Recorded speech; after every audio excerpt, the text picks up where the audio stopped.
You read messages twice before sending them and still feel like you said something wrong. You walk into a room and immediately look for a place where you won't bother anyone. You laugh when others laugh, but inside, something feels distant, detached.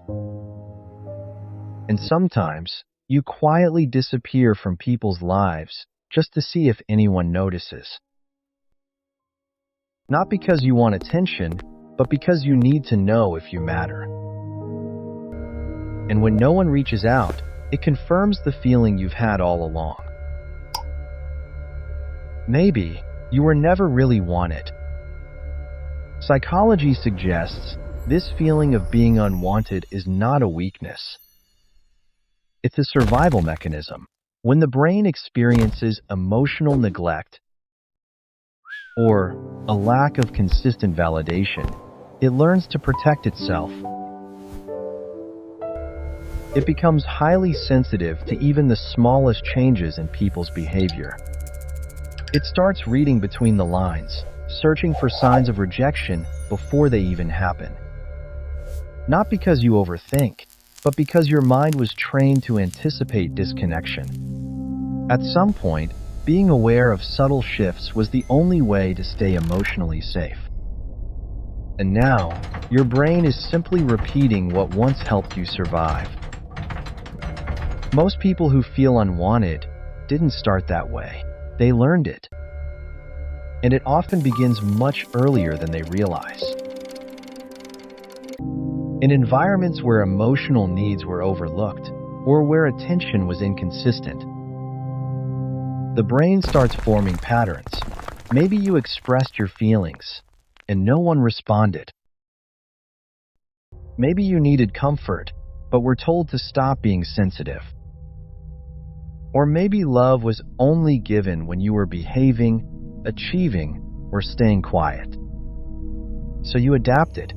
You learned to read the room before speaking, to adjust your behavior to avoid rejection, to become someone who is easy to accept rather than someone who is fully seen.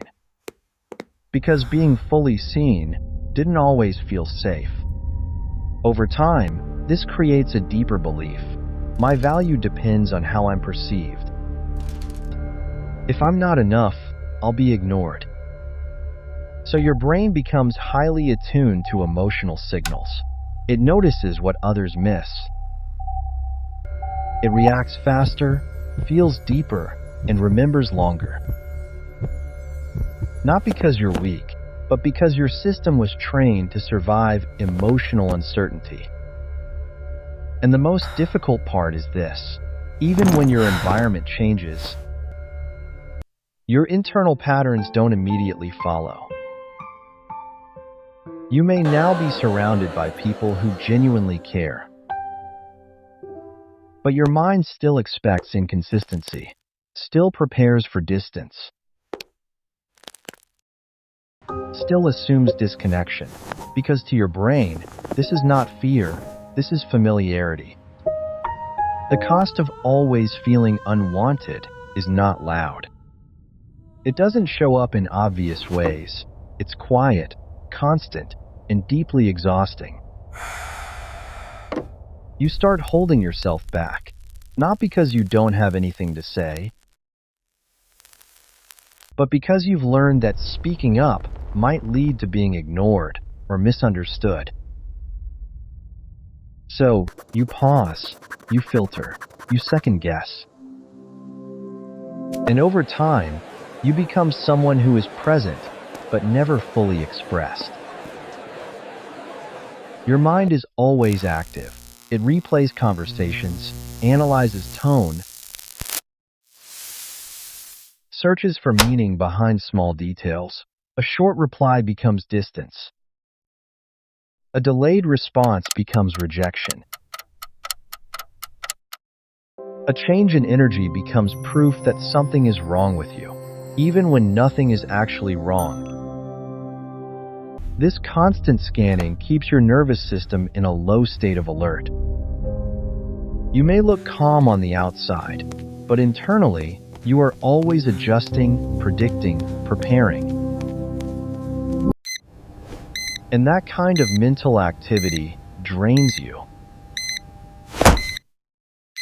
It also affects how you connect with others. You may crave deep connection, but struggle to trust it when it appears, because part of you is always waiting for it to disappear.